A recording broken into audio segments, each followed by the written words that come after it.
Print और visual media के सभी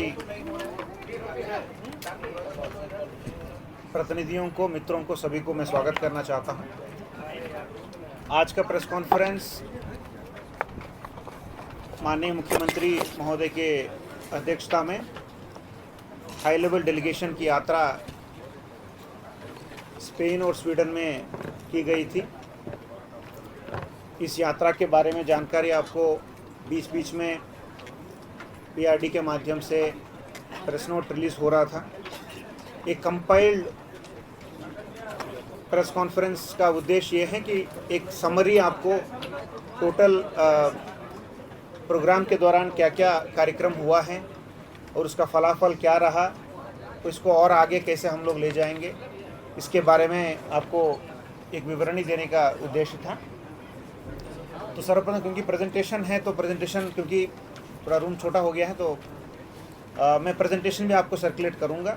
अभी आपको प्रेस नोट हिंदी और इंग्लिश में आपको दिया गया है, और फोटोग्राफ सहित अभी पेन ड्राइव्स भी हम लोग 50 अभी बनाए हैं, और भी पता चला कि कुछ और सोशल मीडिया का भी मित्र हैं, तो उनको भी देने के लिए हम लोग प्रयास करेंगे। यदि आज अगर नहीं है तो संभव कल उनको फिर फोटोग्राफ्स के साथ हम लोग उनको भी उपलब्ध कराएंगे।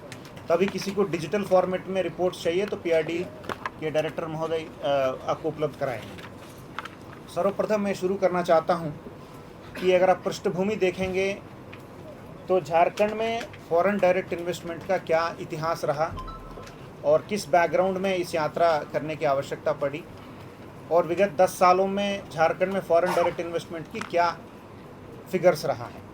तो आपको जो डेटा दिया गया है उसमें स्वतः आपको ये बात परिलक्षित होगा कि over a period of time हम लोगों को फॉरेन डायरेक्ट इन्वेस्टमेंट काफ़ी कम मिला। अगर आप देखेंगे तो 2016, 17, 17, 18, 18, 19 में कुल मिलाकर हम लोगों को $20 मिलियन से भी कम मिला है। माने करीब करीब उस समय का डॉलर एक्सचेंज रेट से 100 करोड़ से भी कम हम लोगों का फॉरेन डायरेक्ट इन्वेस्टमेंट मिला है, जो एक रेमिटेंसेस रूप में भी मिल सकता है। किसी को अगर फॉरेन करेंसी में किसी कंपनी में इन्वेस्ट कर रहे हो, या कोई अलग यूनिट लगा रहे हैं, या कोई यूनिट्स का शेयर्स अगर खरीद रहे हैं, उस कंपनी झारखंड में उपलब्ध है तो फॉरेन डायरेक्ट इन्वेस्टमेंट में माना जाता है। तो फिर 2019, 20 और 20-21 में एक बम्प हम लोगों को मिला। तो डीपीआईटी के जो स्टैटिस्टिक्स हम लोगों को जो मिला है भारत सरकार का, उसके अनुसार वो दोनों सालों में करीब करीब हम लोगों को 13,000 करोड़ फॉरेन डायरेक्ट इन्वेस्टमेंट मिला। तो इसमें ये भी सूचना हम लोगों को मिल रही है कि एक कंपनी के द्वारा इन्वेस्टमेंट किया गया है। संभवतः कुछ फॉरेस्ट इश्यूज़ के कारण वो माइनिंग सेक्टर में इन्वेस्टमेंट था, वो प्रोजेक्ट हम लोगों का धरातल पे नहीं उतर पाया। इसका और डिटेल्स आपको डीपीआईटी से मिल पाएगा। तो अभी मैं बता सकता हूँ कि 2019 से लेकर 24 तक केवल 2019, 20, 20-21 का एक इन्वेस्टमेंट छोड़कर कोई बड़ा इन्वेस्टमेंट हम लोगों के राज्य में नहीं आया है। तो ये दोनों अगर इन्वेस्टमेंट देखेंगे तो वो बड़े इन्वेस्टमेंट के कारण ओवरऑल नंबर्स में हम लोगों का 8वां रैंक मिला है पूरे देश में। लेकिन अगेन आप नोटिस करेंगे तो 2021-22 और 22-23 और 23-24 में अगेन हम लोगों का जो पूर्व का जो रेट रहा उसी रेट पे हम लोग आ गए हैं। अभी फॉरेन डायरेक्ट इन्वेस्टमेंट में हम लोग पूरे देश में 31वां पोजीशन में है। तो काफ़ी अलार्मिंग बात है। फॉरेन डायरेक्ट इन्वेस्टमेंट में आप दूसरे राज्यों को देखेंगे, हम लोगों से ऊपर जो महाराष्ट्र हैं, कर्नाटका हैं, गुजरात हैं, दिल्ली हैं, जो छोटा राज्य है दिल्ली भी हम लोगों से ऊपर है, तमिलनाडु है, हरियाणा है, तेलंगाना है। तो अभी इसी बात को हाईलाइट करते हुए फॉरेन डायरेक्ट इन्वेस्टमेंट ज़्यादातर माइनिंग सेक्टर, स्टील सेक्टर और ऑटोमोबाइल सेक्टर में जनरली इंडिया में आता है। ये तीनों सेक्टर में पूरे देश में हम लोग ज़्यादा कंट्रीब्यूट करने के बावजूद हम लोगों के राज्य में फॉरेन डायरेक्ट इन्वेस्टमेंट कम आ रहा था। तो इसलिए एक मुख्य कारण ये भी हो सकता है कि पूर्व में इस तरह का हाई लेवल डेलीगेशन 2016 के बाद झारखंड छोड़िए, मतलब पूरी किसी भी देश में विजिट नहीं किया है। तो एक विजिबिलिटी का कमी हो गया। मैं कोई विशेष नाम नहीं लेना चाहता हूँ, लेकिन आप भी न्यूज़ कवर करते हैं तो देश के कई सारे ऐसे राज्य हैं, ऐसे मुख्यमंत्री महोदय हैं, ऐसे हाई लेवल डेलीगेशंस हैं जो सालों में 4-5 विजिट इस तरह का करते हैं। तो एक तरह का विजिबिलिटी की कमी होना भी एक इम्पॉर्टेंट मैं मानता हूँ कि ड्रॉबैक है। तो इसी एनालिसिस के तहत हम लोग लुक ईस्ट और लुक वेस्ट दोनों तरफ पॉलिसी हम लोग बनाए हैं, क्योंकि विगत विजिट 2016 में यूएस और कनाडा में हुआ था। तो जो भी कारणवश वहाँ से ज़्यादा इन्वेस्टमेंट हम लोगों को जो आशाजनक नहीं आया, तो हम लोग यूरोप का भी हम लोग वहाँ हम लोग फोकस नहीं कर पाए। और DPIIT के स्टैटिस्टिक्स के तहत भी हम लोगों को यूरोप से ही 98% हम लोगों को इन्वेस्टमेंट आया था। तो इसीलिए यूरोपियन कंट्रीज़ में हम लोगों का प्राथमिकता रहा। कुछ देशों में फोकस किए, वहाँ अभी चुनाव हो रहा है, कहीं स्थिति इतना कंड्यूसिव नहीं है इन्वेस्टर सबमिट करने के लिए, तो वहाँ के एम्बेसीज से हम लोग संपर्क किए। तो जो पॉजिटिव रिस्पांस जहाँ मिला, वैसे देश स्पेन और स्वीडन में हम लोगों का टीम विज़िट किया।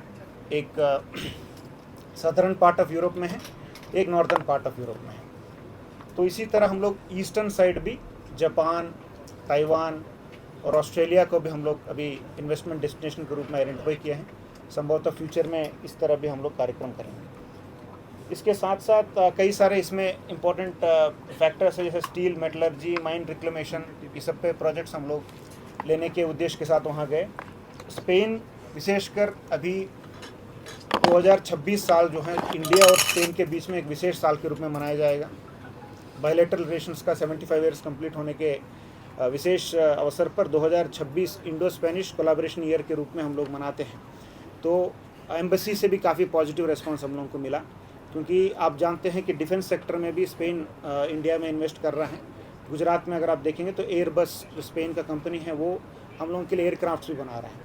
तो इसी उद्देश्य के साथ हम लोग ज़्यादा सबमरीन्स भी इंडिया के लिए स्पेनिश कंपनीज बना रहे हैं, और इंडिया में 280 स्पेनिश कंपनीज ऑलरेडी काम कर रहे हैं। तो अनफॉर्चुनेटली हम लोगों के पास अभी तक कोई स्पेनिश कंपनी का प्रेजेंस हमारे राज्य में नहीं है, तो ये एक अवसर हम लोगों को लगा। इसी तरह स्वीडन आप देखते हैं तो ऑटोमोबाइल के लिए, स्पेशली इलेक्ट्रिक व्हीकल्स के लिए वो एक डेस्टिनेशन के रूप में देख सकते हैं पूरे दुनिया में।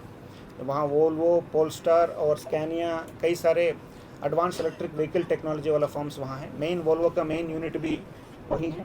तो क्योंकि झारखंड सरकार का भी इलेक्ट्रिक व्हीकल पॉलिसी है जो 5 साल के लिए जो बना है, 2023 से जो लागू था 2022 का पॉलिसी, तो उसमें भी मिड कोर्स करेक्शन हम लोगों को करना है। 2.5 साल में जो लर्निंग्स हम लोगों का रहा, इसके आधार पर हम लोगों को इलेक्ट्रिक व्हीकल पॉलिसी भी रिवाइज करना है। उसके लिए एक समिति भी मुख्य सचिव महोदया की अध्यक्षता में बना हुआ है। तो एक नॉलेज विजिट भी हम लोगों का हुआ कि इलेक्ट्रिक व्हीकल मैन्युफैक्चरिंग से लेकर किस तरह का इंसेंटिव कई देश दे रहे हैं। और इस साल विशेषकर स्वीडन इसीलिए इम्पोर्टेंट है कि इलेक्ट्रिक व्हीकल सिंपोजियम जो 38th एडिशन इस बार वहाँ हो रहा है, तो पूरे विश्व में एक देश में एक बार होता है। लास्ट ईयर ये साउथ कोरिया में हुआ, इसके पहले अमेरिका में हुआ, तो इस बार वो स्वीडन के गोथनबर्ग में जून महीने में होने वाला है। तो दैट इटसेल्फ शोज दैट वो डेस्टिनेशन जो गोथनबर्ग है वो विशेषकर इलेक्ट्रिक व्हीकल मोबिलिटी के लिए पूरे विश्व में उसका अपना पहचान बना चुका है। तो इसी उद्देश्य के साथ हम लोग विज़िट किए। तो 5-6 उद्देश्य हम लोगों का मेन था, other than attracting foreign investment leads, green technology partnerships को एक्सप्लोर करना, वहाँ के बेस्ट प्रैक्टिसेस से जितना सीख सकते हैं वो सीखना, और जॉइंट वेंचर्स और नॉलेज ट्रांसफ़र पार्टनरशिप के लिए भी कुछ आगे कदम रखना, और इन्वेस्टमेंट अपॉर्चुनिटीज़ को प्रेजेंट करना। झारखंड का इन्वेस्टमेंट पॉलिसी ऑलरेडी है JIPPP, और इसके साथ साथ EV पॉलिसी हैं, कई सारे इन्वेस्टमेंट पॉलिसीज़ हमारा है। पॉलिसीज़ प्रेजेंटेशंस करना भी इसमें उद्देश्य रहा, और एक वहाँ के पब्लिक के साथ भी कल्चरल रिलेशनशिप बनाने का भी हम लोगों का एक प्रयास रहा। वहाँ इंडियन डायस्पोरा के साथ भी माननीय मुख्यमंत्री जी के अध्यक्षता में डेलीगेशन कई बार मीटिंग किया। तो वहाँ जब इंडियन डायस्पोरा के साथ हम लोग इंटरेक्ट करते हैं, क्योंकि ये पूरे विज़िट भारत सरकार के पॉलिटिकल क्लियरेंस के उपरांत एक डिप्लोमेट के नाते वहाँ के जो हायर अथॉरिटीज़ हैं हमारे राज्य का, वो अटेंड किया है। तो ना केवल वो झारखंड बल्कि पूरे देश को भी रिप्रेजेंट कर रहे हैं। तो एम्बेसी के साथ हम लोगों का सभी कार्यक्रम कोऑर्डिनेट होकर हुआ है। तो अगर आप, क्योंकि प्रेजेंटेशन नहीं दिख रहा है तो मैं आपको फ़ोटोज़ भी सर्कुलेट करूँगा। तो इसमें फर्स्ट डे हम लोग जो विज़िट किए हैं, क्योंकि वो ईस्टर वीक है, तो ईस्टर है, विशेष दिन है वहाँ, स्पेशली यूरोप के लिए।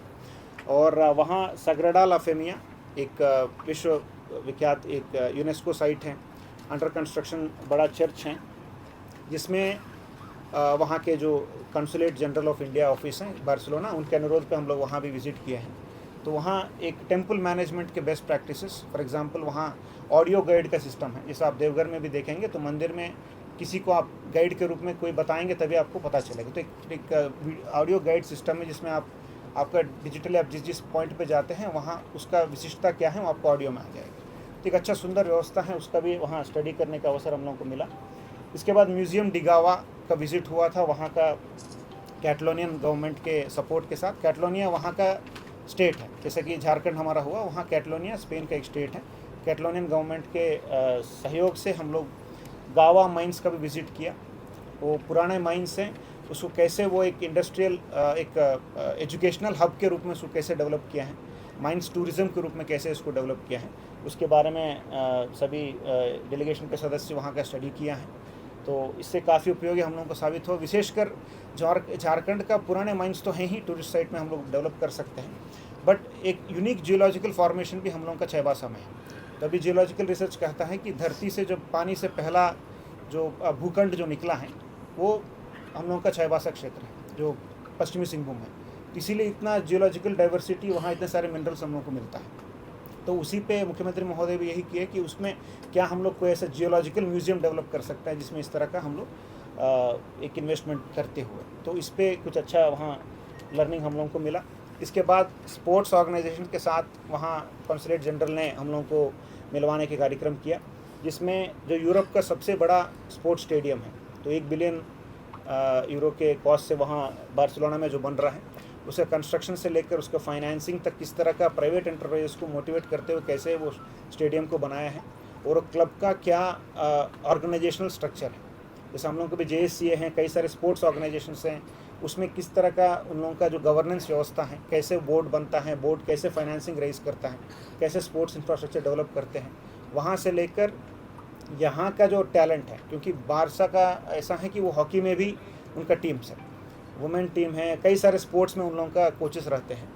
तो बारसा का जब भी वो इंडिया आते हैं तो उनका दिल्ली, मुंबई, बेंगलुरु में उन लोगों का स्पोर्ट्स कैंप्स होता है, जहाँ जो टैलेंटेड यूथ हैं उनको वो सेलेक्ट करते हैं। तो इस बार हम लोग विशेषकर अनुरोध किया, क्योंकि एक सेंटर एस्टेब्लिश करने के लिए काफ़ी स्ट्रांग रिलेशन होना चाहिए, बार बार हम लोगों का विजिट्स होना चाहिए वहाँ।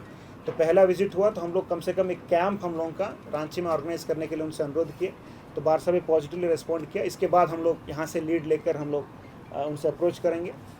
तो बार्सिलोना का ही एक फेमस फुटबॉल टीम है RCD एस्पेनियोल, तो डायरेक्टर स्पोर्ट्स भी आपको डिटेल में बताएंगे। उन्होंने हम लोगों के अनुरोध तो मानते हुए हमारे कोचेस को ट्रेन करने के लिए एक MOU साइन करने के लिए लेटर ऑफ इंटेंट भी हम लोगों को दिया है। तो मैं मानता हूँ कि ये स्पोर्ट्स डेवलपमेंट और टैलेंट दोनों, मतलब इंफ्रास्ट्रक्चर और टैलेंट दोनों को डेवलप करने के लिए एक अच्छा कदम है। इसके उपरांत हम लोग बार्सिलोना में फिर इन्वेस्टर्स मीट किए, विशेषकर इंडियन डायस्पोरा के साथ। कई सारे इंडियन ओरिजिन के व्यक्ति वहाँ काफ़ी सक्सेसफुल CEOs के रूप में काम कर रहे हैं, स्पेशली मेडिटेक फार्मास्यूटिकल्स में काम कर रहे हैं और IT सेक्टर में काम कर रहे हैं, और इनोवेशन इकोसिस्टम्स डेवलप करने में कुछ स्पेनिश सरकार को भी कुछ लोग मदद कर रहे हैं। तो उनसे डिटेल इंटरेक्शन हम लोगों का हुआ। वहाँ भी उन कंपनीज़ का डिटेल्स हम आपको प्रेस इसमें नोट में दिए हैं। तो उनका सबका फेयरली एक ही बात रहा कि विजिबिलिटी। सर, जब झारखंड जब आया तो हम लोगों को सर्च करना पड़ा कि देश के मैप में कहाँ है, तो कभी यूरोप में कभी आपका प्रेजेंस है ही नहीं, तो हम लोगों को कोई आदमी यहाँ से वहाँ नहीं रहता, तो we don't know how to enter your state. अब हम आपके कैपिटल में आएंगे तो किन से बात करना है, कैसे करना है, हम लोग को कोई आइडिया है ही नहीं। तो एक इम्पॉर्टेंट है एक ट्रस्ट बिल्ड करने के लिए, इसीलिए उनके तरफ से भी यही अनुरोध आया कि विजिबिलिटी बने रहिए और हम लोग लगातार कांटेक्ट में रहेंगे, और हम लोग यहाँ स्टार्टअप इनोवेशन इकोसिस्टम को डेवलप करने में मदद करेंगे।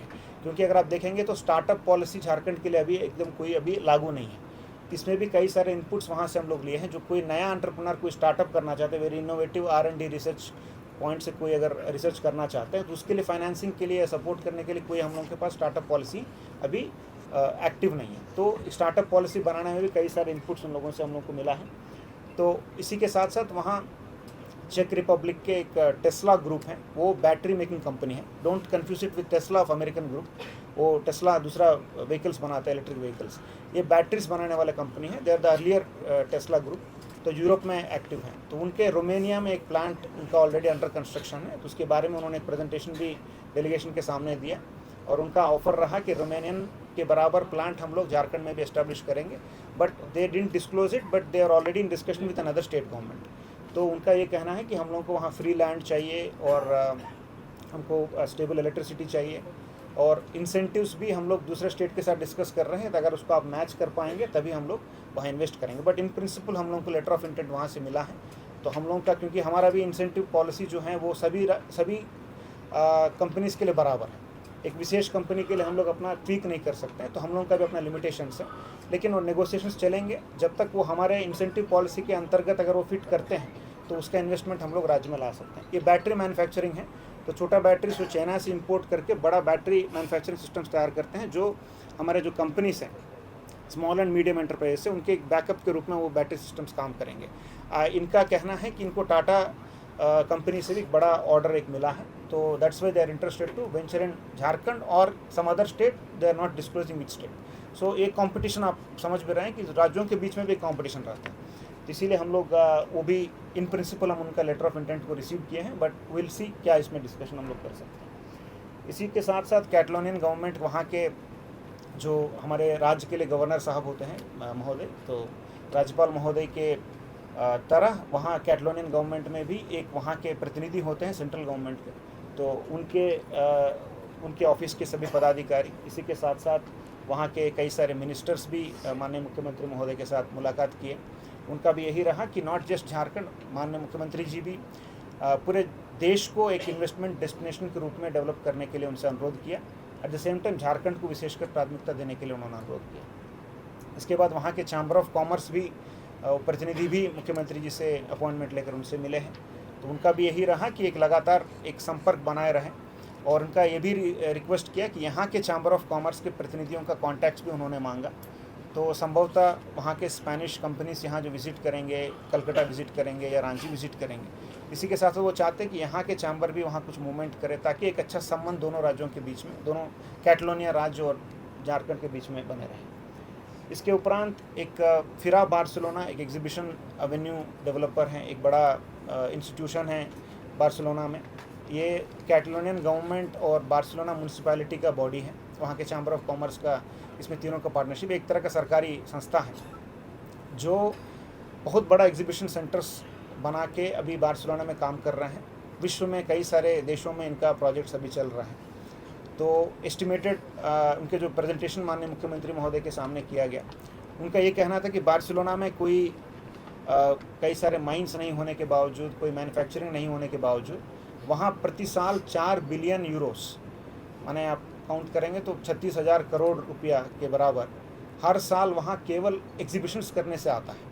35,000 लोगों को नौकरी इसी में मिलता है। तो कैसे बार्सिलोना जैसे शहर, एक अच्छा वेदर छोड़कर वहाँ बहुत सारे प्लस पॉइंट्स नहीं हैं, इसके बावजूद वो कितना अच्छा तरीके से एग्जीबिशन टूरिज़्म के रूप में उस डेस्टिनेशन को कैसे वो 30 ईयर्स में डेवलप किया है, उसके बारे में पूरा प्रेजेंटेशन उन्होंने दिया। और इसमें एक काफ़ी हम लोगों के लिए एक खुशी की बात यह है कि फिरा बार्सिलोना कई राज्यों में ऑलरेडी, यूएसए में भी इनका प्रेजेंस है, मेक्सिको, कतार, चिली, सऊदी अरेबिया, कोलंबिया में भी इनका एग्जीबिशन एवेन्यूज़ का प्रोजेक्ट्स अभी ऑनगोइंग है, कुछ जगह कंप्लीट हुआ है।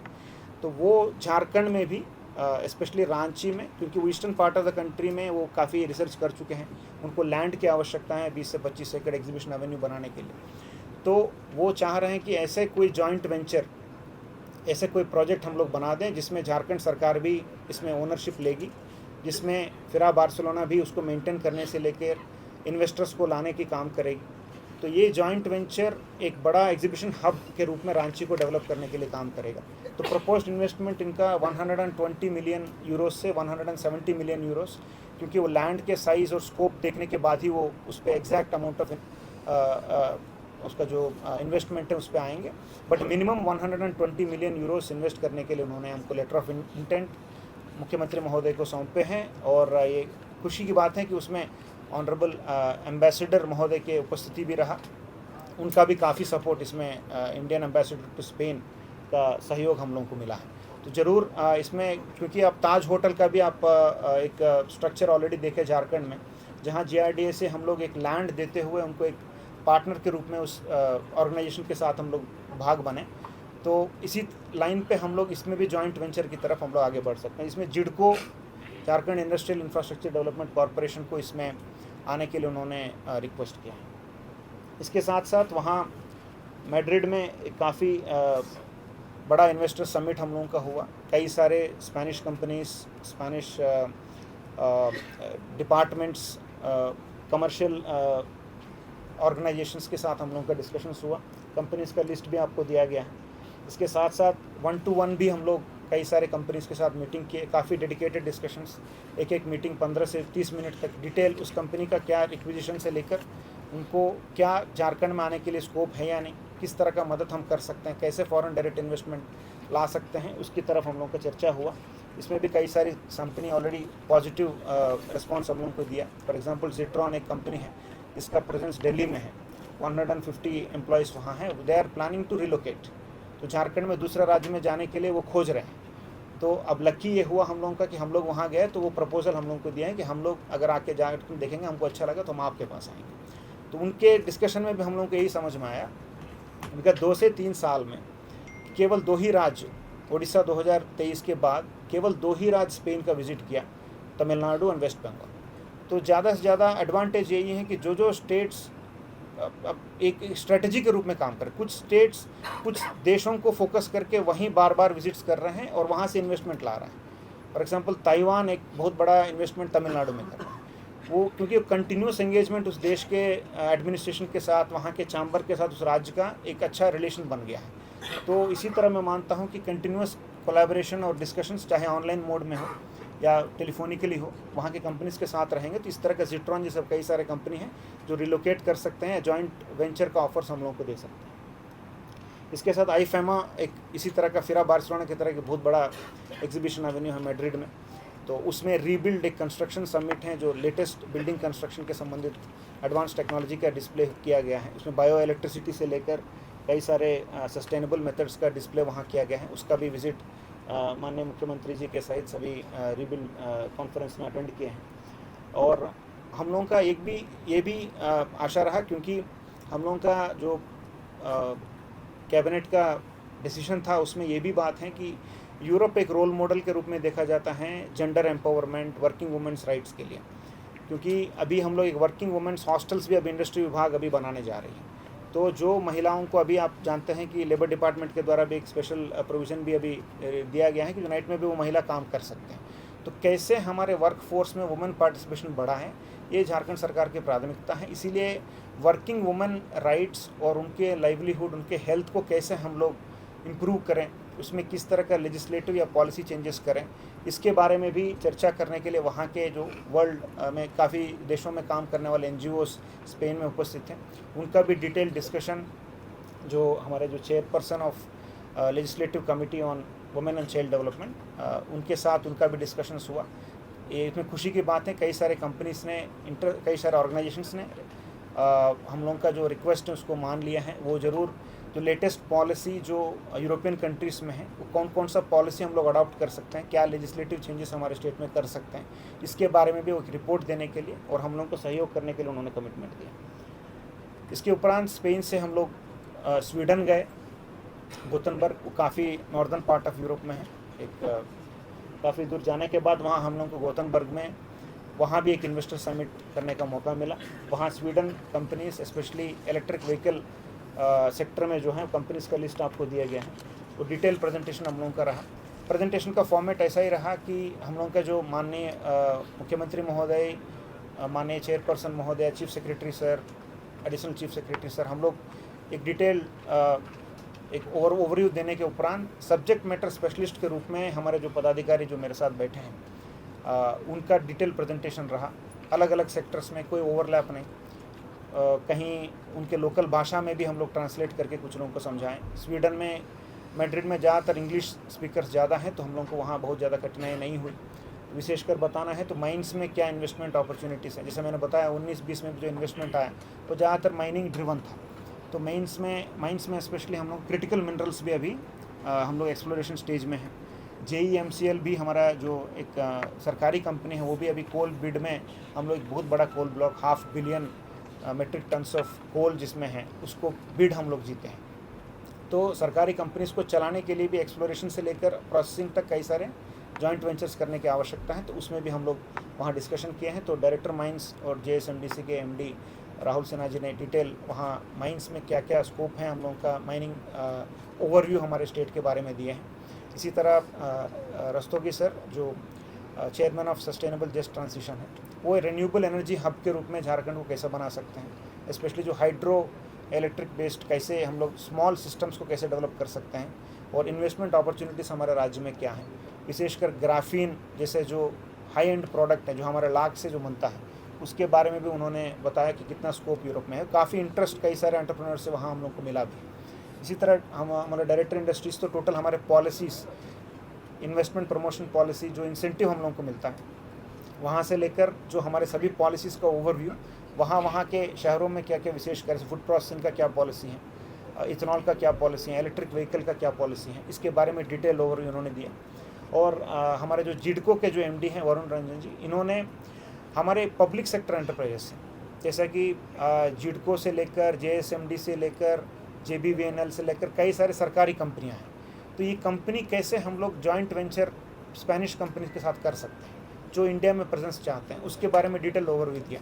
फॉर एग्जांपल आप देखेंगे तो तमिलनाडु में अब सब लोग, बहुत सारे लोग टाइटन वॉच पहनते हैं, तो टाइटन वॉच जो हैं उसमें तमिलनाडु सरकार का भी भाग है। तो टिडको जो वहाँ का जो जिडको है, टिडको और टाटा एंटरप्राइज दोनों मिलकर टाइटन कंपनी को स्टार्ट किया। तो आज एक बहुत बड़ा, वो बाद में कुछ शेयर्स टिडको ने बेचने के बाद काफ़ी राशि भी सरकार को मिला है।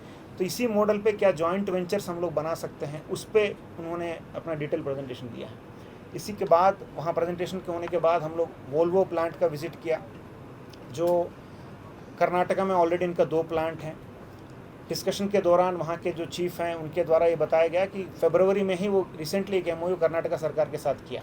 जब हम लोगों ने रिक्वेस्ट किया तो उन्होंने बोला कि यदि आप फरवरी के पहले हम लोग को अप्रोच करते शायद हम लोग डिस्कस, इसीलिए ये मोर कॉम्पिटिशन बिटवीन स्टेट्स। तो फिर हम लोगों ने अनुरोध किया, क्योंकि कई सारे ट्रक्स उनके द्वारा ऐसा बना रहे हैं जो ऑफ रोड के लिए ज़्यादा यूज़फुल है।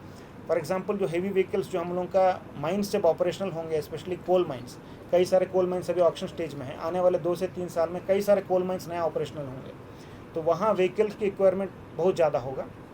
स्पेशली इलेक्ट्रिक व्हीकल्स ज़्यादा प्रमोट करने के लिए भारत सरकार भी इस पर जोर दिए हुए हैं। तो उस पॉइंट से हम लोगों ने बताया कि यहाँ एक बहुत बड़ा कस्टमर बेस आपको झारखंड में आएगा और आ भी रहा है। तो इसको ध्यान में रखते हुए कोई असेंबली यूनिट क्या आप बना सकते हैं। मान लीजिए आप मैन्युफैक्चरिंग कर्नाटका में भी करेंगे तो क्या यहाँ आप एक फिटिंग यूनिट आप बना सकते हैं। तो उसमें उनका रिस्पांस काफ़ी पॉजिटिव रहा।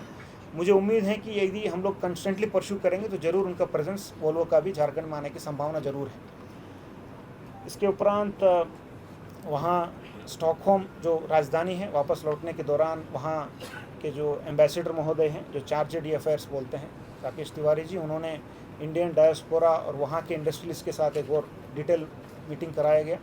इसमें अगेन हम लोग हमारे इन्वेस्टमेंट पॉलिसीज़ के साथ साथ वहाँ के स्वीडन में, क्योंकि आप जानते हैं कई सारे इंडिया में स्वीडन का प्रेजेंस है, 300 से अधिक संख्या में यहाँ स्वीडिश कंपनीज़ का प्रेजेंस है।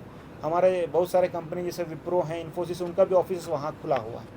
तो कई सारे इंडियन डायस्पोरा के मेंबर्स वहाँ हम लोगों से मिले, उनसे भी हम लोग इन्वेस्टमेंट लीड्स लिए, कुछ उन लोगों का कम्युनिकेशन हम लोगों को मिला। और अगले दिन हम लोगों का वहाँ का IVL Swedish environmental research institute, जो इंडिया में कई सारे स्टेट्स के साथ वो काम कर रहे हैं, वहाँ के CFO, वहाँ के सीनियर पदाधिकारियों के साथ विज़िट हुआ। वहाँ उनके वाटर मैनेजमेंट से लेकर एयर क्वालिटी इम्प्रूवमेंट के लिए किस तरह का काम वो करते हैं, तो उसके बारे में डिटेल चर्चा उनके साथ हुआ। तो अंत में मैं समराइज़ करके यही कह सकता हूँ, क्योंकि अगर आप फर्स्ट टेबल में ही आपको पूरा जानकारी है, झारखंड में FDA की क्या स्थिति है, टोटल क्लियर डेटा आपके आंखों के सामने रखा है। सबका उद्देश्य यह है कि झारखंड में फॉरेन डायरेक्ट इन्वेस्टमेंट बढ़े, वो भी जब देश के GDP में 2.5% हमारा राज्य कंट्रीब्यूट कर रहा है, तो देश के FDA में केवल 1% लेने की कोई रीज़न नहीं है। हम लोगों का जितना GDP में कंट्रीब्यूशन है उतना बराबर हम लोग FDA में भी हम लोगों का क्लेम होना चाहिए, उतना फॉरेन डायरेक्ट इन्वेस्टमेंट हमारे राज्य में आना चाहिए। यही हमारा उद्देश्य है, यही हमारा टारगेट है। इसी को ध्यान में रखते हुए ये ट्रिप किया गया है, क्योंकि पॉलिटिकल क्लियरेंस होता है, क्योंकि हाई लेवल डेलीगेशन इस तरह का 9 साल के बाद हुआ है, तो कई सारे उद्योग विभाग को भी कई सारे सीखने की आवश्यकता रही, क्योंकि कोई फुटप्रिंट नहीं था हमारे पास। प्रति साल अगर जाते हैं तो हम लोग का एक फुटप्रिंट रेडी रहता क्या करना है। तो 9 साल के उपरांत गया, इससे ज़रूर झारखंड राज्य को भी कई सारे, मैं मानता हूँ कि कुछ हद तक नुकसान भी हुआ, क्योंकि हमारा विजिबिलिटी दूसरे देशों में नहीं था। तो सब सोचेंगे कि may be they are not open to foreign direct investment. तो इसीलिए एक इमेज ब्रांड बिल्ड करने के लिए भी हम लोगों को विजिट करना काफ़ी आवश्यक है। इसीलिए पॉलिटिकल क्लियरेंस भी हम लोगों को जस्ट बिफोर द विजिट हम लोगों को मिला। तो कई सारे कन्फर्मेशंस होने की आवश्यकता थी, क्योंकि वहाँ अपॉइंटमेंट्स भी हम लोगों को शेड्यूल करने में थोड़ा समय लगा। इसीलिए जैसा कि इवेंट स्टार्ट हुआ, बीच में आपको PRD के माध्यम से देने का काम हम किए। बट अगर यदि आपको कोई तकलीफ़ हुआ है, क्योंकि कई सारे पत्रकार मित्र मेरे से भी पर्सनली कॉन्टैक्ट में थे, चाह रहे थे, कुछ न्यूज़ में ससमय आपको दे नहीं पाया, इसके लिए मैं क्षमा मांगता हूँ, क्योंकि टीम के पास काफ़ी कम समय था और कोई फुटप्रिंट 9 साल में बना नहीं था, तो हम लोगों को कुछ नया लगा, हर चीज़ नया से हम लोग भी सीखे हैं, गलती भी किए, सही भी किए। तो overall I am very thankful for your support. आप लगातार न्यूज़ कवरेज में देख रहा था, काफ़ी अच्छा कवरेज उन्होंने आपने दिया, क्योंकि आप जो कर रहे हैं वो स्टेट के भविष्य के लिए कर रहे हैं, क्योंकि as a state we should attract more foreign direct investment. और हम लोगों का जो कंपटीशन भी है दूसरे राज्यों के साथ है, क्योंकि अगर केवल पॉलिसी देख के अगर कोई इन्वेस्टमेंट करते हैं तो केवल हम लोग पॉलिसी छापते हुए हम लोग बैठ सकते हैं, लोग यहाँ आ सकते हैं। बट जब तक वो पर्सनल टच जैसे दूसरे राज्य दे रहे हैं, दूसरे राज्य जाके एग्रेसिवली रोड शोज कर रहे हैं, दूसरे डेलीगेशंस प्रति साल 4 से 5 विजिट कर रहे हैं, तो तभी वो फॉरेन डायरेक्ट इन्वेस्टमेंट हम लोग टैप कर सकते हैं। यही मुझे समराइज़ करके कहना है। तो इन्वेस्टमेंट्स जो आए हैं मेजर मैं आपको टेबल के रूप में दिया हूँ। अभी कुछ कंपनीज और डिस्कशन स्टेज में है, क्योंकि वो इसमें आप फिराट बार्सिलोना का 120 to 170 मिलियन ये रिटर्न रूप में हमको कंफर्मेशन मिला है, और टेस्ला एएस का भी 150 मिलियन का आया है। But like I told you, इसमें कुछ शर्त हैं और दूसरे राज्य के साथ भी वो डिस्कशन में है, तो हम कोशिश करेंगे ज़रूर इसमें सफल होने के लिए। एबर्टिस एक बड़ा इंफ्रास्ट्रक्चर कंपनी है, वो NHAA में काम कर रहे हैं, इंडिया में कई स्टेट्स में उनके काम है, कई टोल रोड्स वो चलाते हैं। सो उन्होंने एक रिटर्न रिक्वेस्ट भी हम लोगों को दिया है कि यदि स्टेट हाईवेज़ को अगर आप PPP मोड में चलाना चाहते हैं तो उसमें वो आने के लिए तैयार है। तो ये संबंधित विभाग को हम लोग फॉरवर्ड करेंगे, उनसे इन्वेस्टमेंट लीड को आगे बढ़ाने के लिए रिक्वेस्ट करेंगे। स्पैनियोल के बारे में आपको बताया गया, स्पोर्ट्स कोचेस के लिए उन्होंने रिटर्न रूप से हम लोगों को संपर्क किया, उनका इंटरेस्ट दिखाए हैं। जिट्रॉन जो रिलोकेशन जो मैं बताया था दिल्ली से यहाँ आने के लिए, उसके लिए उन्होंने एक ऑफ़र हम लोगों को दिया, तो उनको सपोर्ट करके यहाँ लाने के लिए हम लोग प्रयास करेंगे। नोवार्गी is a clean energy company, वो सिस्टम्स इंजीनियरिंग में काम करते हैं उनका, और ग्रैंड सोलर एक बड़ा कंपनी है जो राजस्थान में भी प्रेजेंट्स हैं, तो वो भी अपना एरिया बढ़ाना चाहते हैं। तो हम लोग एक्सप्लोर करेंगे कि क्या पब्लिक सेक्टर एंटरप्राइजेस के साथ कोई सोलर प्रोजेक्ट्स उनके साथ कर सकते हैं या नहीं, इस पर हम लोग अभी वर्कआउट कर रहे हैं। इसके साथ साथ 2 स्वीडिश कंपनीज भी हम लोगों को कोलैबोरेशन करने के लिए टेक्निकल सपोर्ट के लिए इन्विटेशन दिया है। तो यही मेरा समरी है। Once again thank you so much. And sir ये कंफर्मेशन है कि इस साल 2025 में इन्वेस्टमेंट कोई हो ही जाएगा, ये सिक्योरिटी आप दे रहे हैं? मैं आपको बताता हूँ, इसमें जैसे देखिए इन्वेस्टमेंट फॉरेन डायरेक्ट इन्वेस्टमेंट ऐसा होता है, क्योंकि झारखंड का अभी आप डेटा आपके सामने 10 साल में, तो कोई ऐसा नहीं होता है कि इन्वेस्टमेंट तुरंत मिल जाता है, लेकिन हम लोगों को लेटर ऑफ इंटेंट मिलता है कि हम करना चाहते हैं। फॉर एग्जांपल यहीं आप देखेंगे तो MOU सेरेमनी हम लोगों के झारखंड में होता है, तो जितना MOU हुआ सब लोग तो इन्वेस्टमेंट नहीं करते हैं, बट MOU होता है तो आपको इन्वाइट करते हैं, तो MOU स्टेज में ज़रूर तो ऑफ़र जो आपको मैंने बोला वो पहुँच चुका है। आपको एहसास है कि इस साल कोई इंडस्ट्री यहाँ आएगी? जरूर जरूर जरूर हम पूरा प्रयास करें, हम लोग का ड्यूटी है, उद्योग विभाग का काम ही है। कितनी कंपनी है जो हामी भरी है कि झारखंड में हम निवेश करना चाहते हैं? अभी 2 कंपनी का लिटरली हम लोगों को एग्जैक्ट डॉलर अमाउंट के साथ आया है। रिमेनिंग 7 कंपनीज के साथ हम लोगों का चर्चा चल रहा है। जैसा आप जानते हैं कि अभी हम लोगों के पास भी झारखंड में MOU करने के लिए कई सारे देश के कंपनी भी आ गया है। हम प्रयास करेंगे कि उनके साथ भी हम MOU करें।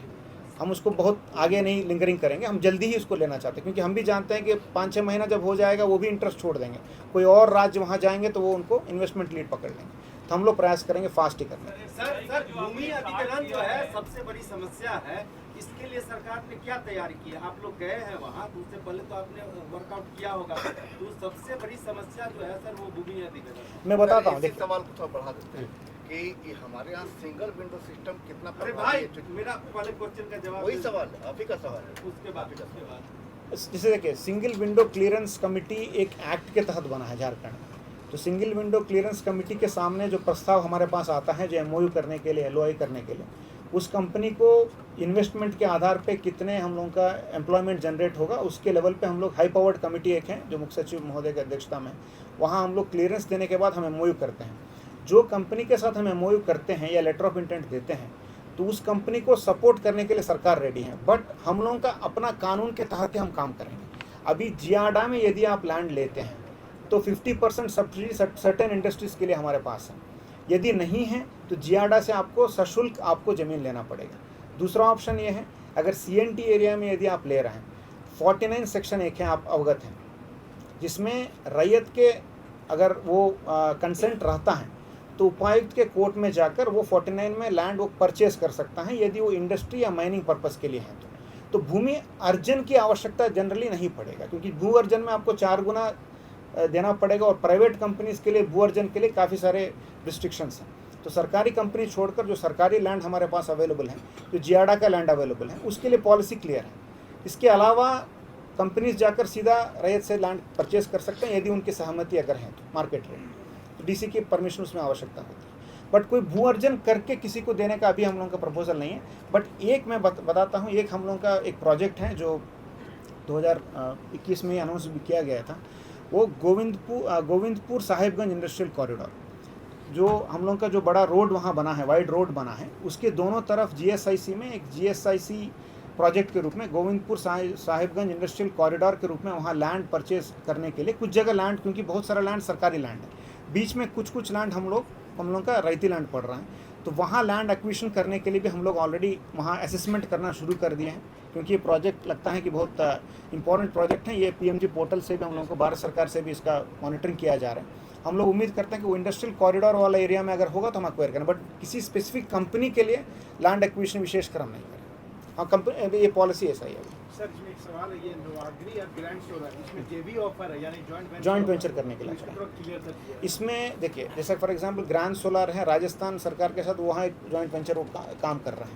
वो चाह रहे हैं कि यदि हमारे कोई सरकारी कंपनी के साथ वो चिप इन करके काम करना चाहेंगे, फॉर एग्जांपल अभी वाटर पे भी अभी आप देखेंगे तेलंगाना में वाटर के ऊपर भी सोलर पैनल्स बना के पावर प्रोड्यूस कर रहे हैं, तो झारखंड सरकार को कोई इसमें नुकसान नहीं होगा, केवल हम लोग सरफेस राइट उनको देना पड़ेगा।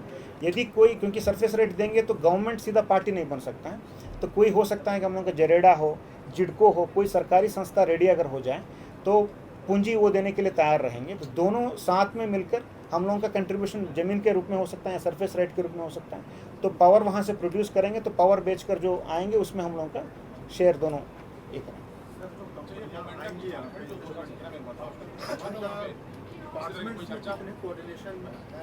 जरूर, ये मैं ये कहना चाहता हूँ, अभी इसके बाद नेक्स्ट लेवल पे जो डेलीगेशन के सदस्यों की एक और बैठक होगा, इसमें जो प्रपोजल्स, क्योंकि आप भी देखिए कि अभी हम लोगों का विजिट लौटने के बाद हार्डली 7 डेज हुआ, कई एक मतलब आप यूरोप में कॉर्पोरेट स्ट्रक्चर काफ़ी, मतलब जो कॉर्पोरेट गवर्नेंस स्ट्रक्चर्स बहुत स्ट्रांग रहते हैं, तो कई सारे पदाधिकारी जो आए, सीईओ हैं, सीएफओ हैं, वो भी चाहते हैं कि इन्वेस्टमेंट कमिट करने के पहले बोर्ड के अप्रूवल ले लें।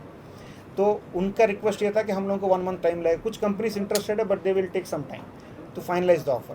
तो जैसे अबर्टिस का मैंने बात किया जो रोड से संबंधित है, नोवार्गी और ग्रैंड सोलर की बात की है जो आपका इलेक्ट्रिसिटी से संबंधित है, संबंधित विभाग के जो सचिव, वहाँ के जो इंपॉर्टेंट ऑफिसर्स होंगे, माननीय मंत्री रहेंगे, उनके साथ में हम लोग कोऑर्डिनेट करेंगे और वो इन्वेस्टमेंट लीड्स उनको पहुँचाना हमारा काम है। इसके उपरांत वो कंपनी, मतलब हम लोग के इंडस्ट्री डिपार्टमेंट का काम नहीं रहेगा, उनका काम है। अभी आपसे सवाल है कि झारखंड में फैक्ट्रियों के आने के लिए जमीन और पावर सप्लाई मुद्दा है, इन दोनों में क्या फर्क होगा? उसमें जरूर, मतलब वो डिमांड सब जगह रहता है कि एक रिलायबल पावर और लैंड अवेलेबिलिटी होना चाहिए, तो वो उसके लिए जैसे मैंने बताया अभी जियाडा में लैंड एक्वायर करने के लिए हम लोग प्रक्रिया स्टार्ट कर रहे हैं, not for a specific company but in general land लेने के लिए।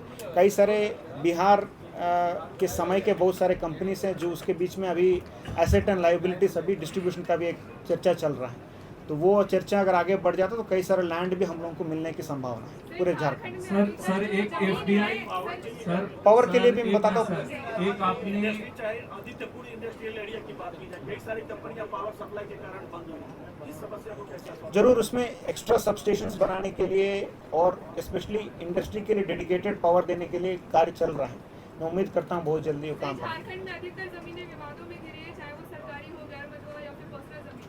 ऐसे में इंडस्ट्रीज अगर आती है तो उनको जगह कहाँ मिलेगी? जरूर आपका मैडम एकदम आप सही पॉइंट बता रहे हैं, वो तो लिटिगेशन तो जरूर सब जगह पे है। आसानी से कहा जा रहा है Very कि true. आसानी से जगह मिल पाएगी? जरूर हम लोग प्रयास करेंगे। हम लोगों का इंडस्ट्री डिपार्टमेंट में कहता हूँ कि इंडस्ट्री फैसिलिटेशन डिपार्टमेंट, कई सारे हमको भी ये सवाल आता है कि आपने कितना इंडस्ट्री लगाया, तो इंडस्ट्री लगाना हमारा काम है, इंडस्ट्री लगवाना हमारा काम है, तो ज़रूर हम फैसिलिटेट करेंगे। चाहे इवन लीगल सपोर्ट भी उनको देना है तो वहाँ भी हम लोग सपोर्ट करने के लिए रेडी हैं कंपनीज को।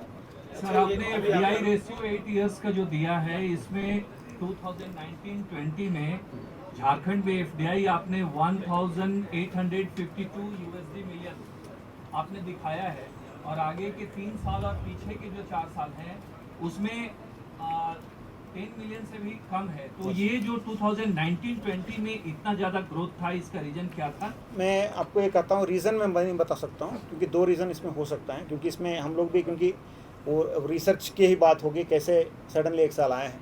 2019 में कोल में एफडीआई का लिबरलाइजेशन पॉलिसी इंडिया में आया है, so that could be one reason.